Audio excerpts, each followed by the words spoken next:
Welcome back to the Yoga Chat. I'm your host, Montana. What's my name again? Just kidding. I'm your host, May. Ha ha Right. ha ha ha. Well, welcome. We're so excited to have you guys. We're also so excited for our amazing guest today. And, I just thought about this. We just were chatting before we started recording, and I was asking Rachel a few things about her. And what I forgot to ask is every single time I try to say her last name, is it Coperhaven? It's It's Copenhagen. Copenhaver. Copenhaver. I always go, I'm like, Rachel, Long Rachel last C. name. Copenhaver. So it literally is how it's. I'm just dyslexic. So we gave it away. The amazing, the one and only Rachel Copenhaver. She has been doing yoga on and off for most of her life, which I'm so excited to hear all about. She was originally or is originally from Philly. She's moved all over, which I'm also excited to hear about, but she's in Pittsburgh with us now. And a fun fact about Rachel Coperhaven, look at me go, is that she's a certified firefighter and first responder. And for a little bit of time, she actually did that damn thing. So I'm excited to hear about that as well. So welcome, Rachel. We're so happy to have you. Thanks. Thanks for having me. Yeah, how are you doing today? I'm doing great. The sun is out, so I am Yes. loving the day today. Yes, It was absolutely. beautiful this morning. It was like the most beautiful morning I think Pittsburgh has had in a really long time. I was sitting out on Mm-hmm. my back porch with a coffee and I was just looking up Mm-hmm. and I was like, oh. But then I think just as we got on this call, I got a notification on my phone that we're supposed to have some more shenanigans, like fake tornadoes later. So buckle up. Yeah, this morning was really pretty. I was driving to the studio at like 5 a.m. and the sun was already coming up because it's that time of year again. And it was I just love like, that. I was like, oh my God, it gave me so much energy and so much life. But then on my way home, after taking your noon May, I was getting like sprinkles of rain on my windshield. And I was like, Mm. well, so much for the car wash that I just paid for. But anywho, so we know Rachel from Yoga Six. So we actually are going to have two Yoga Six guests back to back, which I don't think we've done yet, which is cool. And the fun thing about Rachel is that Rachel has truly been with Yoga Six South Hills since the beginning. Rachel's been with Yoga Six South Hills longer than May has. When I was the only teacher on the team, I don't even think I was like given the lead teacher position yet. We were teaching outdoor classes before the studio even existed. And I remember Rachel being at the first one in all of them. And she's been with us ever since. So thank you for just being on this crazy, wild, beautiful journey with us and seeing you in the studio every single day. You're just such a grounding presence and you have such a beautiful practice on and off the mat, of course. And I'm so excited that we're going to dive into your story and get to learn a little bit more about what led you to where you are and what initially got you on the yoga mat. So thanks again And for she being can with bake. us. She made me the best lemon bars I've ever had in Yes, my she life. can bake Let's just like add that in there. nobody's business She and can bake. cook and Mhm, cook. And I feel like most people are one or the other, but Rachel's mhm. just like low key. Rachel were you our second person to reach 1,000 classes? Because our first person, yeah, so Kara Lawson was our first person. And when Rachel reached 1,000, she was like, I also reached 1,000 with 3 children and a man child. So, and we were like, hell yeah. So that's something that, and Rachel works, like she has a job too. And she goes to Orange Theory also. So Rachel's one of those people, kind of like reminds me of our past guest Presley, except for she's a mom of three and Presley is my age or younger. But you just like make it look so easy and you do all the things and it's clear that you do all the things, whether it's yoga or you're being a mom or you're baking, because you just love to do them. And it's just so obvious that it just shines through your pores that everything that you do well because you're happy to be doing it. So we're very lucky to have you a part of our community and on the podcast today. Thank I'm, s- you.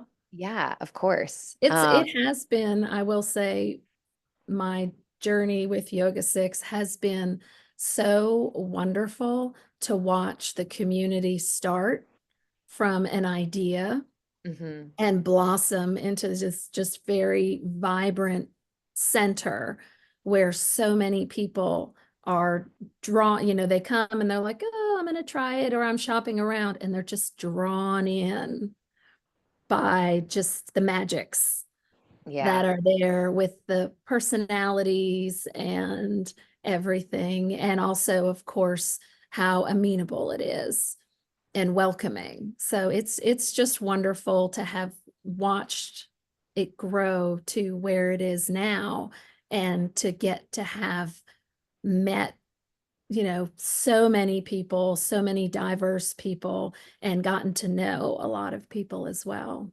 And also, you've played a really big role in how welcoming the Hmm. studio is. I mean, you and I mean everybody, but also a lot of the people that have been there from the beginning. I'm thinking you, Miranda, Rick, the way you're all just so welcoming and open to any new people that arrive in, and you just immediately make them feel like they're at home. I think that is a really special thing. Just like they come and they expect one thing, and I think that the overall vibe is very much attributed to the amount of members in our community that are so open and friendly to like bringing, making everyone feel comfortable and welcome. And I think you're a pretty big part of that, just because I don't think I've ever seen you not jump into a conversation with a stranger like you've known them for 20 years. And I think that means a lot to people, because a lot of the time you go into a yoga studio, you're uncomfortable, you don't know what to expect. Sometimes, we've all been to those studios, there people are snobby or you just don't feel comfortable. And I think that it is just like such a beautiful combination of so many factors, but mostly that for some reason, I just like we have just this magical community of people that are just so open and wanting to make friends and willing to be, friendly with every single person they come in contact with. I can't really even figure out what it is or the magic behind it, but it's there. And I think you're a really big part of it. Definitely. I think like attracts like. And Good call. yeah, I love, yeah, just like fun little thing that came up while you were saying that, of course. And like those three people, like Miranda, yourself, and Rick, you guys are like just staples in our morning classes. And whether it's like you guys welcoming someone else in or showing them the prop room because the teacher's doing a million other things, or you're just like, I love how Rick like saves your spot. Or like Rachel had her 1000th class during YTT and Rick was in YTT, so he was exhausted, but he still came. And he was like, Rachel, this class is dedicated for you. And he was in Shavasana from the start of class to the end of class. It was amazing. We were in dancer pose, and I was like, beautiful, Rick. It was so good. And I mean, Uh, that's one of the things too. It really, not to be too cliche, but I know for me, and specifically some of the other people we've mentioned, we refer to it as our second family. And it's our home away from home. And just to be able to have more people come and enjoy what we enjoy and feel what we feel. Obviously, they're coming to yoga because they feel like there's something that they can get out of it. There's something that they need. And just getting there when you're new is that's the biggest hurdle, is to convince yourself to go somewhere where there are people who've been through it several times, and you don't know what to expect. You don't know who's going to be there. You're worried about judgment. And I mean, I want the community to keep growing and be as large and diverse as we can handle it within the walls of our little studio, because I just love, first of all, I love meeting new people. And I love when new people keep coming back, and maybe I'm nosy. I don't know. I get to know more about them. And and then they're not new people anymore. Yeah. And they feel like it's their place too. And we can all then grow together and appreciate each other and support each other as well. Yeah. it already, I already know this about you, but you value family a lot. And it's just funny that you value family in your own immediate personal family. And also you can very much see how much you value the community and the family that you've kind of built outside of that in the studio and how much it means to you. And I actually just got a little bit emotional when you were doing that. And I don't always get emotional, That's what I was but going to say. You're going to make that was me really pretty. cry. I was getting a little Me too, teary-eyed, I'm though. not gonna lie. Well, But you know before what? we, Also, are you gonna ask the question? yeah, but I don't want to interrupt you. No, no, no, do it because I was gonna ask it Okay, anyways. because I don't want to get too of our head, especially when Rachel's like, I love to meet new people. I was like, we can't forget. The What's sun your sign. zodiac sign? Yeah. I'm a Libra. Yes, that tracks. I get Yes. along really well with Libras. Libras are love Libras. When's your birthday? Just for fun. September 27th. Oh, Okay. okay, cool. We're going to be in our 300 hour this September on your birthday. I Mm-hmm. will be thinking of you. Isn't that crazy? I just really freaked myself out that I know what I'm doing on September 27th, 2024, and it is May 22nd. Anywho, um, okay, so I'm really excited to hear. I've heard like bits and pieces of your story, so I'm really excited to be able to put all of those pieces together. So, can you give us a little background about in regards to where you're from, Mhm. all the places that you've lived, and what originally led you onto your yoga mat? Okay. Well, so I'm originally from Bucks County, Pennsylvania, which is in the Philadelphia area. And I grew up there, went to school, went to a boarding school in that area. And I have lived all around. I've lived in Virginia, Delaware, Tennessee. I've lived in England, Italy, Switzerland, and I did a short stint in Belgium for work. Or that was an internship, I guess, technically. But I've lived all over and can honestly say that I have enjoyed everywhere that I've lived. I've learned a lot everywhere I've lived.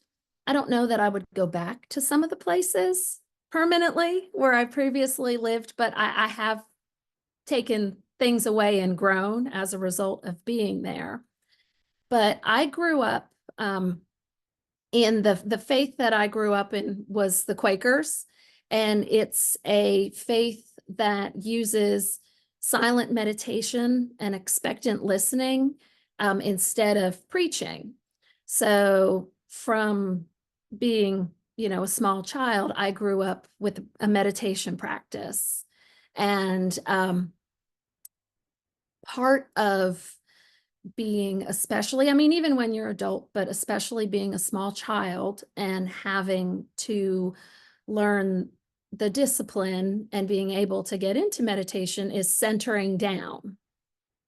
And I was one of the things that we were graciously taught was how to, this is going to sound so familiar, how to incorporate movement into settling down into our meditation. And I don't mean huge movements. A lot of times it was what my mother would refer to as finger play or hand play, but it would be certain, especially repetitive movements that we would use to center ourselves into meditation. And because there are a lot of, I think, similar things in that practice to yoga. Growing up, we had a lot of family friends who back in the 70s and 80s were, I guess what you might call your stereotypical hippie yoga teachers, had spent a lot of time at the ashrams.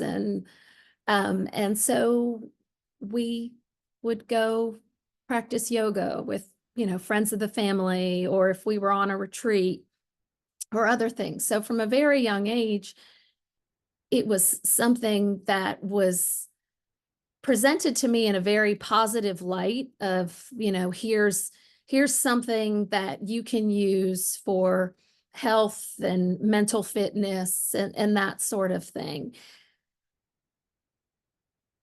but it wasn't cool when I was in middle school and high school, and so I did fall away from it till I was in college, and it was offered as a PE, which that was a new thought to me, that yoga is like, it's physical education. Oh, okay. I thought it was like a meditation practice, but okay. And because that's the side I'd always known it from. And I took it as PE and gym and fell back in love with it from the other side of feeling really good in my body and, recognizing my mobility and how it made me so happy just to be able to move in all of those ways and just the feelings that it would bring up. So that's when I started back in to yoga. And as I've moved around, I have continued my own practice. It hasn't always been easy to find a place where I felt like I belonged, especially when I was living in the South. Um, there was a lot, and I sort of brought this up, you might recall. There was a lot of the sort of diet and exercise culture that was attached to yoga, and it was less about you doing what you felt was best in your body and what suited you and what you were looking for, and more about pushing yourself and punishing yourself and reaching the next difficult pose, or being able to move from a 60-minute hot class to a 90-minute hot class. And that really put me back to where I retreated to just practicing on my own. Mhm. And I did that for a long time. And I have to say, Montana, I'm going to cry because I wasn't really sure, because I guess we'd been in Pittsburgh for like a year and a half, 2 years when I saw the Yoga 6 things, and they were going to be outside. And I was so excited because doing yoga outside is just amazing. It's just a full sensory experience. And so when I came to that first class that you taught outside, and it was just perfect. It was everything. Oh, I'm gonna cry. I'm You're crying. gonna make me cry. It was We're all everything fucking crying. Just let it rip. that Just I let it rip. remembered, and all the things I liked. And I just said, you know what? I need to be back in a community.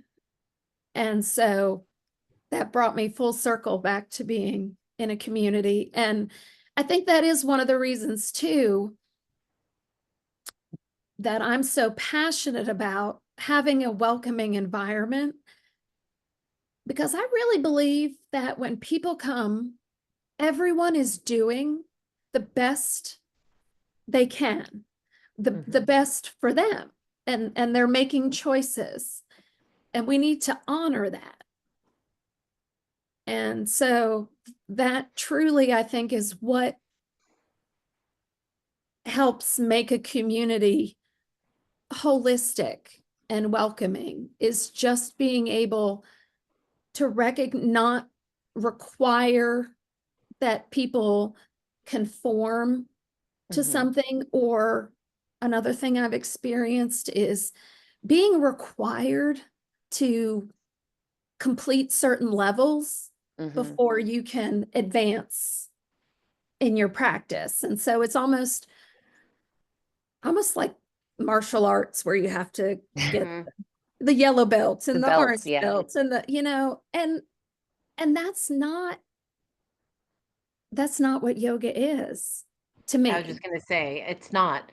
It's like adding judgment to something that's not supposed to have judgment attached.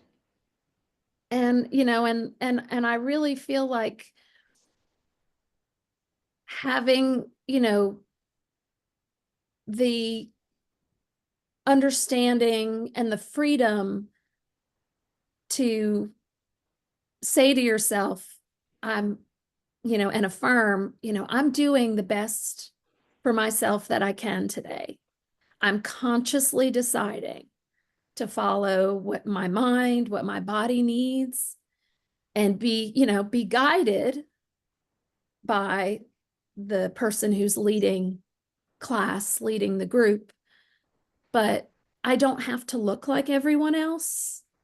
Um, and that's okay, and that's welcome, Mhm. because everyone else also accepts that what I'm doing is best for me, and it's my decision, and I know my body best.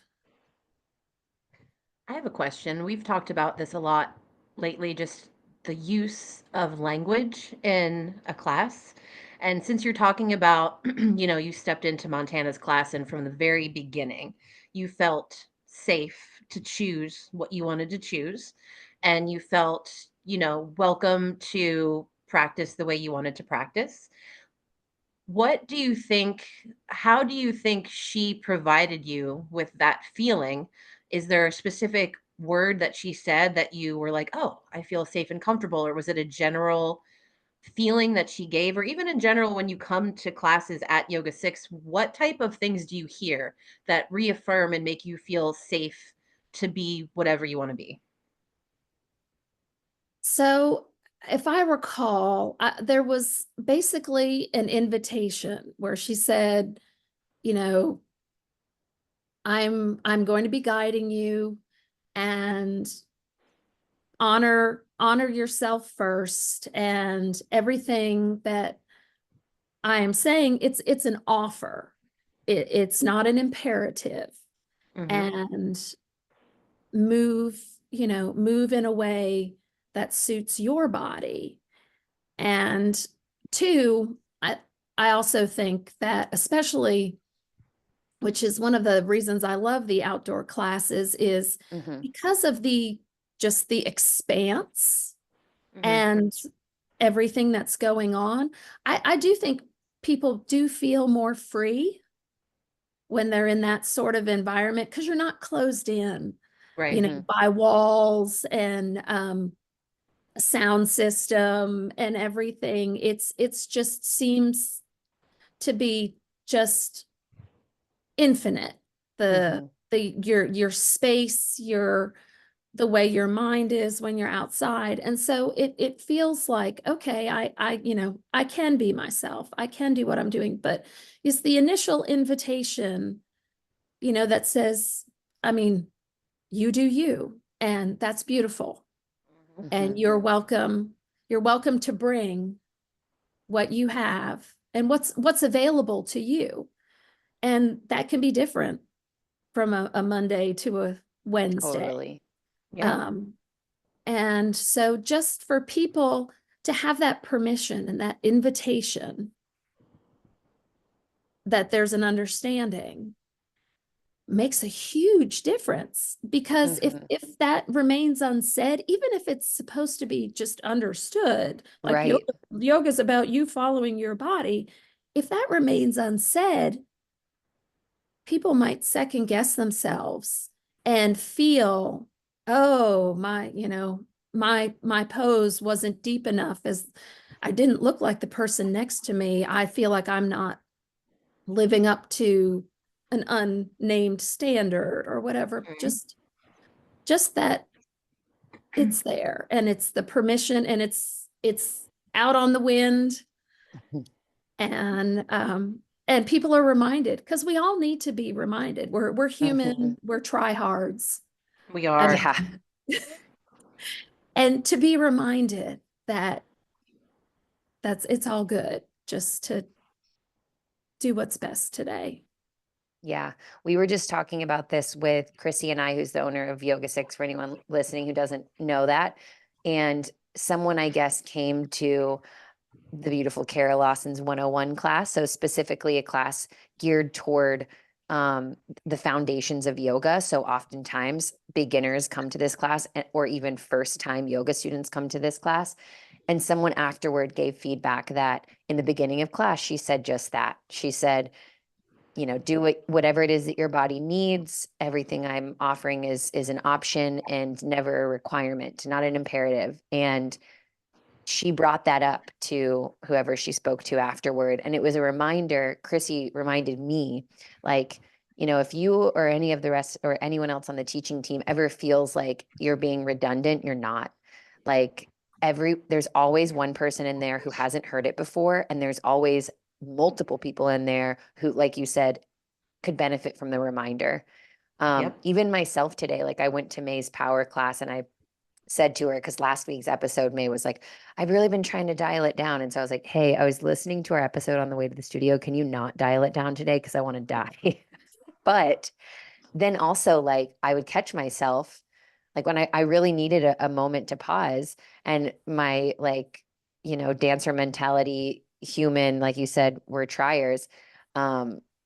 It would come in and I'd be like, I have to keep going. And then I was like, no, I don't. Like, and it even, like, even me, even people who teach yoga need the reminder, like all We of need us. the reminder. We need the reminder. Yeah. Big time. So I'm so happy that you recognize that and still, even after all this time, value the importance of that reminder and that little tidbit of permission. That's the word I'm looking for. Um, I it's so funny too, and I have so many questions, so I don't want to keep just talking about this one class, but I don't remember anyone else in that class.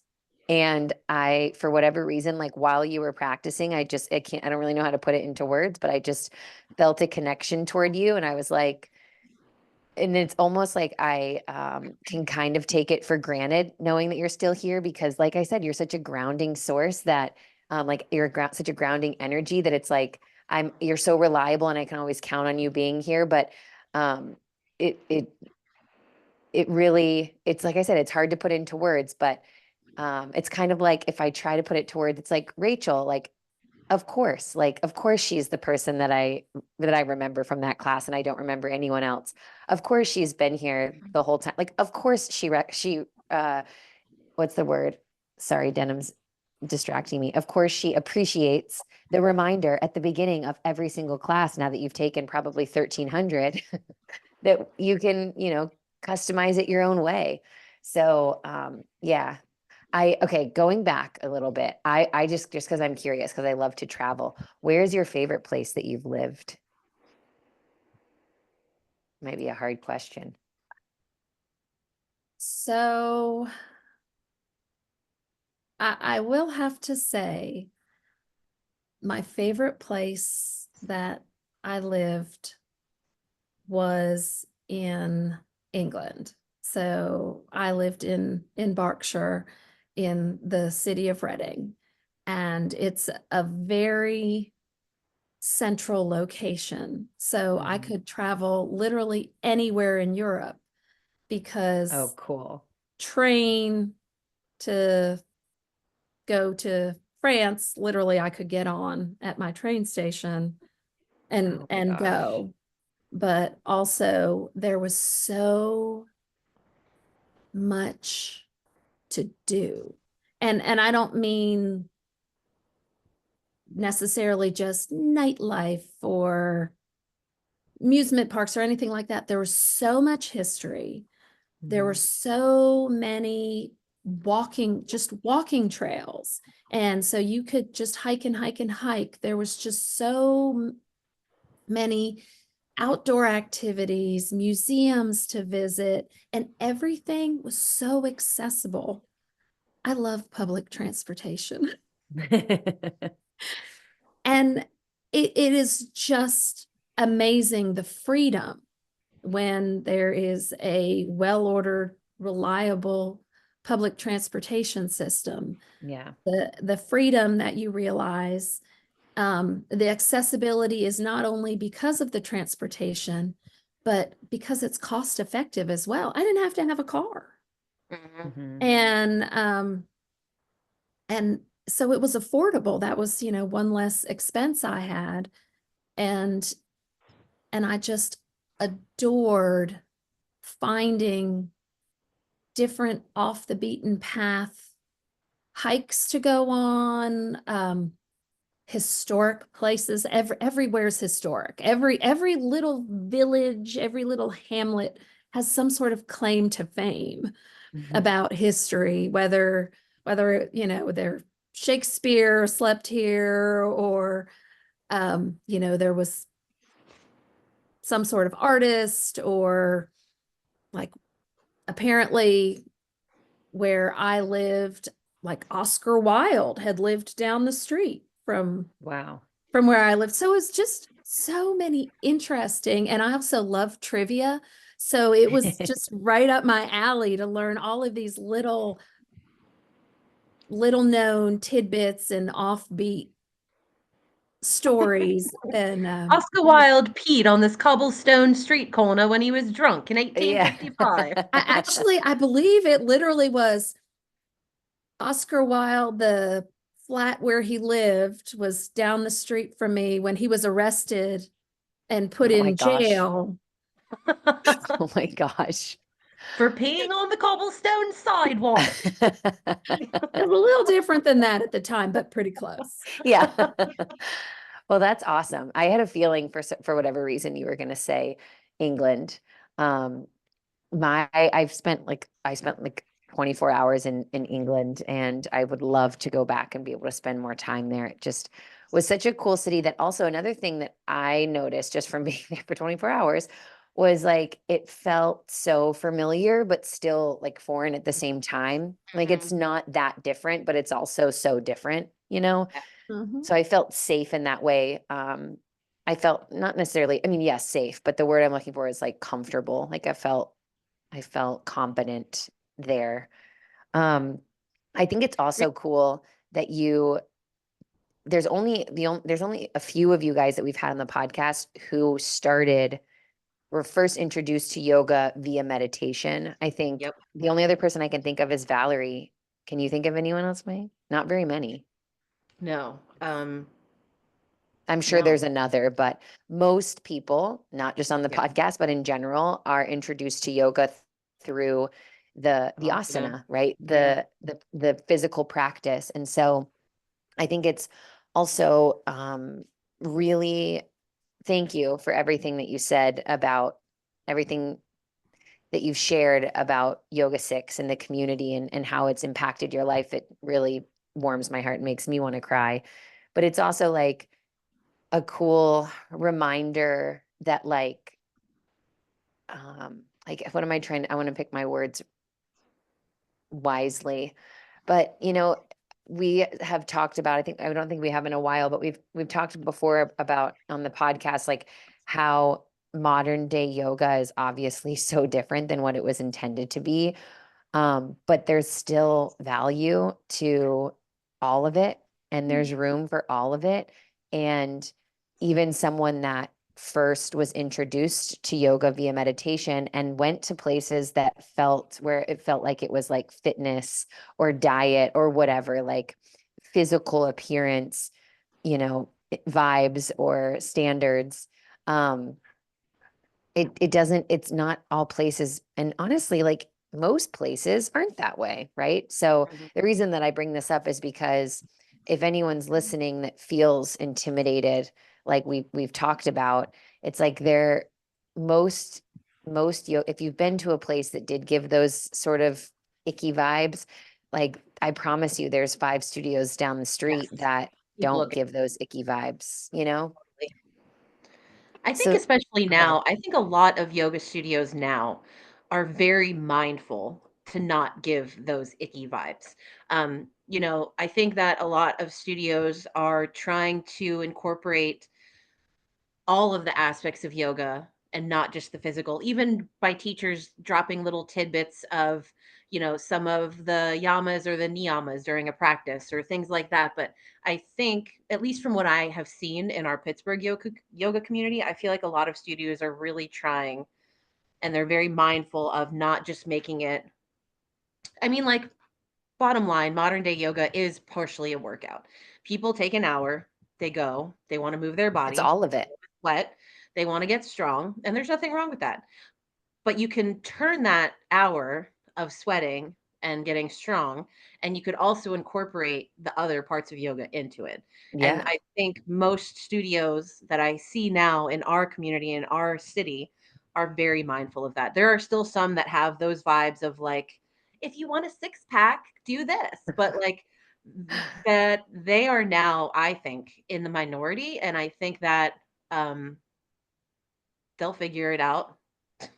Maybe it'll be Yeah. too late for them, but I think that most studios now are they're very mindful and they're very respectful of what yoga is, what it was, what it's going to be, and how they can make it all work together in a way that's modern, but also not disrespectful to its roots. Mhm. So I think that there are going to be those studios you walk in and they make you feel icky and you'll know, but that is not, don't let it discourage you. Just like Montana said, there are going to be way more that aren't like that at all. And we are one of them. We are one of them. I have a question that's not yoga related, but I'm just curious. So, at what point, when and where did you meet your husband? At what point in your travels and all the places you've lived? So I met my husband in a bar. Yes. As we do. In Philly. No, I'm just kidding. No, in um in Virginia. In Virginia. Okay, cool. Yeah. And funny story. So I was with my best girlfriend and he was with his best friend, and they apparently saw us, and his friend was like, "Oh, look at that cute girl, look at her." And my husband was like, "Oh yeah." Well, his best friend was talking about my girlfriend and he was talking about me. And so it actually turned out that there were two marriages that resulted. Wow. You both got married. That gives We all me got married. goosebumps. And so, funny story. And Wow. There are not they're many stories still that end up like that now. No. and they're still married, and we're still married 20 years later. Yeah. So, Well, hey. Congrats. anyway, Um, good story. Go This is ahead, also Meg. Yeah, unrelated that's to yoga, fun. but this is just a funny story about Rachel. We mentioned Miranda earlier, and Miranda is my neighbor. She comes to the yoga studio, and when I got We'll certified to have her on teach, the chat eventually. Sorry we to need to. interrupt. She started coming to my classes and then she came to Yoga 6. Anyway, Rachel and Miranda are now buddies. And Rachel came over to Miranda's house one night. We had like a little girls' night where we had wine, and Rachel brought over this beautiful like charcuterie box, right? So she's like walking me through what's in this charcuterie box, and it's beautiful. Like there's little rose petal, like anyways, there's like candied nuts and grapes, and she's like going through all the stuff, and she comes to these little like rose shaped cheeses, and she goes, these cheeses were made by French monks. And she gives me this whole thing about these French monk rose cheeses, and it was like the most amazing cheese I've ever had in my life. And they were shaped like roses and they came from French monks. And I need you to tell us again, because didn't you say these monks lived on a mountaintop or some shit? There is a crazy story about this cheese. And I Yes. think about this cheese probably once a week, and I need to know like where you got it and if I can find it Wait, anywhere. I have a package in my fridge. I'm gonna run Yes. and get Go it get so I it. can show you what it looks like. Yes, I'm gonna pause. Oh wait. Wow. Okay. So Did you get this in here's Whole Foods? I actually, so I'm gonna unblur my background so you can see my cheese better. So there, now you can see it. So no, Yes. so I actually, so usually um I have to order it from this specialty cheese place in New York City. Oh, But wow. for special occasions, like I got this, they had it for Mother's Day at Aldi. I was gonna say that looks like What? Aldi And it's the handwriting. same cheese. And French my monk what cheese is at fucking Aldi? Wait, yes. flip it around. Dude. I think that sometimes on special occasions, they have it, yes, at Trader Mm. Joe's at special Yes. occasions. It's really like thin, but then rolled. Yes, so it's very similar to a Parmesan, Hmm. but maybe a It's like little more creamier. delicate. It's It was and like- well, so how they make it is it is a hard cheese, and they make it in a big wheel, and then they have this tool that they make a hole down the middle, and they shove this thing down the middle, and it's like a razor blade on a Oh, on a rod, and they take the razor blade and they go around the wheel of cheese with this blade, and it makes curls. it shaves it, and then it curls into the rosettes. Ah. And that, so when my parents had that like at a party a couple of times, and people, it's like it's food entertainment. It's like food entertainment. You shave your own cheese. That's pretty cool. Yeah, so after this call, I have the rest of the afternoon off. I literally might drive to Aldi just to see if they have the monk cheese because For I've Mother's been Day. thinking about it. I tried to explain it because my family's Italian, and growing up, my uncle, he used to go to all the cheese stores in New York City and just bring massive platters of like cheese and meat to Oh, every event, like to the point where we weren't hungry by the time dinner actually happened. It was like just this thing that we used to do. And we've cooled it a bit because all of my uncles and aunts have high cholesterol now, so now they just can't do it anymore. But I like your charcuterie board just reminded me of like the old times where my uncle would bring all the New York City cheese and we would just like go to town. It was Big lovely. Italian family. I Well, mean, I Mhm. just if you're gonna eat it, it needs to be delicious. yeah, I agree. I 100%. agree. 100%. So I have a question. I don't know how I just thought of this because it's unrelated. So there's no To segue. cheese. Yeah, I do. I on a side note, um, love making charcuterie. Like when I'm with my Dude. friends and we have anything, like that's what I sign up to bring every single time. But I just was thinking back to the very beginning of this conversation when I'm like, Rachel does it all and she makes it look easy. And it's clear that she just does these things because she wants to and she loves to do them. But also, like, we could chalk it up to that, like, oh, yay, Rachel's perfect. But you're also human, even though you're pretty damn close to perfect, I'm sure.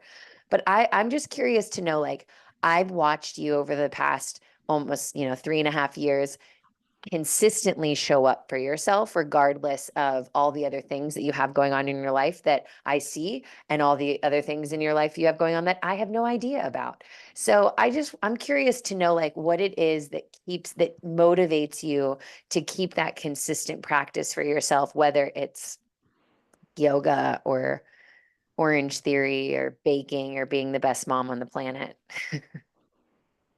I mean, the bottom line is that I'm a better person for everyone else when I show up for myself.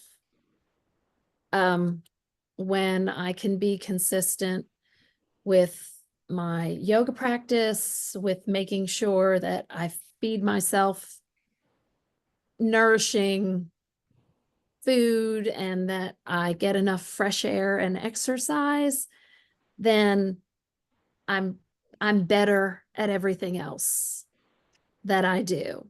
But you have to have a foundation. Mhm. And that's my solid foundation is spiritually, physically, nutritively nourishing myself so I am fully available and capable of doing those other things. That That's is the the juice. yoga. That is the juice and the yoga off the mat.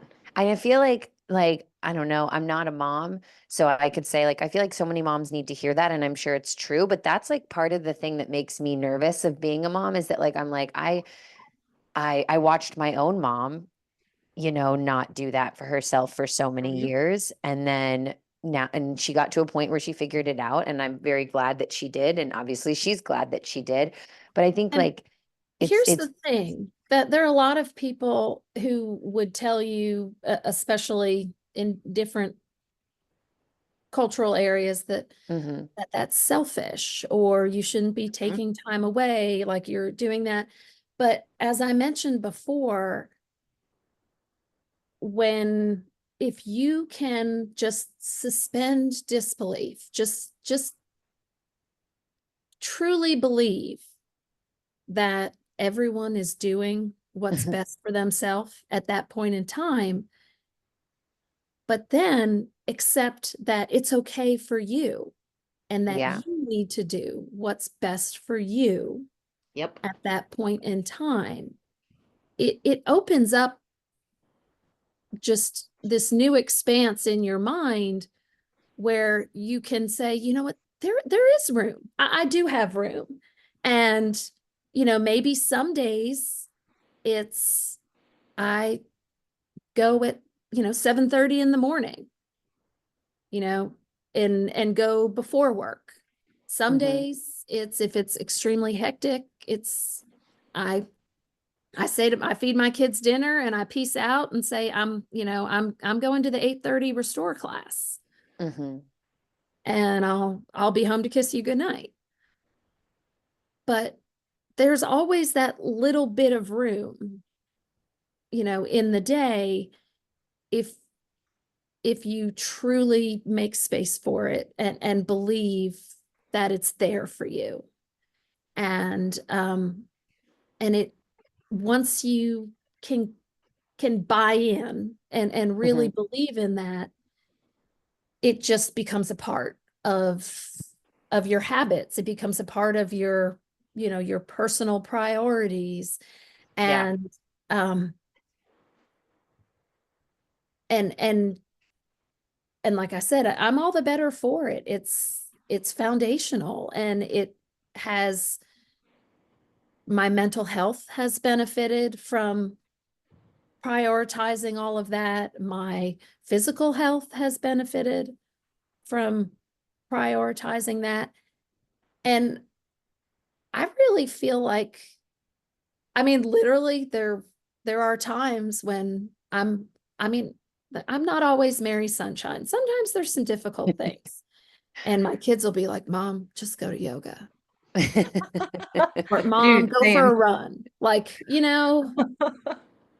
just When I go. start And slamming the kitchen cabinets here, Ed's like, "You need to get to a yoga class." And I'm like, "You know what? You're right. I do." And I'm so glad that you said that. I think that mom martyrdom, if you want to call it, is definitely a real thing. And I think that our mothers suffered from it more than we do. I think in their generation it was considered wrong for you to want or do things out of your home on a Mm-hmm. regular basis. Like I could barely remember my mom having a girls' night or going on like I think maybe my whole life she's spent maybe $1,000 on herself buying new clothes. She just it was just so different. And Yeah. I think that now not we all, but I think it is becoming more, we're all becoming more aware of that we can't sacrifice who we are as people just because we're now mothers. And if we do that, then the mothers we're going to be aren't the best mothers we could be. So I think what you're saying is just that, like, you can have that healthy balance of being very devoted to your family and very physically and emotionally available for them while also taking your time outside of that space to be your own person. So then you're and not lost in and and I 10 truly years feel when like all of your children grow up and go away and you're like, who am I? So I think that it's very healthy for you to have that time for yourself to remember who you are. And then also just little things like when you're 75, you're going to be healthy and moving around and your kids aren't going to have to, take care of you or worry about you because you're going to be good. And I think that's also something that we don't think a whole lot about is just when we age and like how we age and how it's going to affect our kids someday. You taking care of yourself now, you're going to age in a way that your kids aren't going to have to be super. I mean, someday they will, but you're not, you know what I mean? Because I'm getting to the Yeah. point now where, me, my friends, our parents are getting older, and we're getting to that point where it's very clear how they took care of themselves when they were younger. And I think that it's something that, they maybe didn't think a whole lot about, but I think about it now, and I want to be, when I'm 70, 75, still doing yoga and playing with my grandkids and, Mhm. moving and walking and able to exist and go on hikes with my family and my children. So I think that selfish, we'll say. I think it's fucking a gift you're giving to your family that you do these things. And one of the other things is it's, I think in a lot of ways, it actually taking time and being mindful of my own, as I'm referring them to them now, foundational needs has actually made me a better partner, a better parent, a better Mhm. friend, because I have time to process and Mhm. deal with my own emotional and mental and physical needs. And I can make myself available to those other people to help Yeah. them with what they need help with. Yeah. Yep. And, Yeah, that capacity. I'm not in the way. Yeah, totally. Hallelujah. It's not that you can be both devoted to your family and to yourself. It's that like you are able to be better devoted to your family Mhm. Yeah, because you're devoted to yourself. that's Exactly. the juice. That is the juice, dude. Pour it. Crack that Crack pepper. it. Remember Bradshaw Wish was like, "What is this really? What are you Yeah. really doing here?" Yeah. He's He's like, like, cause I'm like, yeah. yeah, I know. Well, for the sake of time, as you're aware, because I don't think we mentioned this either, but Rachel has been also a listener of the podcast since the beginning. So thank you for that. It means so much. So you yes. know our last question. Do you think yoga can change the world? Yes or no, and why? Yes, I do think yoga can change the world. I believe that if you truly open yourself to a practice, and it could be meditation, it could, and I don't necessarily mean even formal meditation, but just consideration, asanas, anything that's involved, and you open yourself to it on a regular basis, you learn to speak truth to yourself and who you are. And if you can speak your truth and understand who you are, Mhm. then that makes you a better member of community, a better member of society. If you know your truth and you're willing to speak your truth, you can be heard and you can hear other people. And really, a lot of the issues that we face are people who are not secure in themselves, not secure in their truth. And so they're not willing to enter into conversation or dialectic with other people because they're worried that they might slip or they might lose their truth. Mhm. So by having a consistent practice and knowing your truth, the world becomes a better place one person at a time. More juice. Yeah, totally. And then what came to mind too while you were sharing that is by knowing your truth and speaking your truth and giving other people to do the same, giving other people space to do the same, then you give other people permission to not only speak their truth, but give other people the space to speak their truths. And it's just like a domino effect Mhm. of yoga bliss. And I think when understanding is you really what it is, understanding. Yes. When you understand and accept yourself, you are very much more capable to understand and accept other people, regardless of how you agree or don't agree with what they have to say or what they're doing. I think that was just like, that blew my mind just because that's come up a lot in my mind lately. People can't see or hear other people if they don't see or hear themselves. And that's kind of like the root of a lot of issues currently It's small ways and in big ways. So damn, Rachel, nailed it. Nailed it. Yes. Thank you so much. And I'm really, I feel like I want to have you on again and we can just talk about baking and cooking And because we cheese. didn't even We need to yeah, circle more back to the Well, cheese. we'll rev it up. I'll be in my kitchen and we'll have like Yes. a, We Cooking can with do an Rachel. Instagram live Oh man, let's do it. where we do yoga and then we cook. We'll do Yes. headstands on her kitchen island and then we'll make a charcuterie board.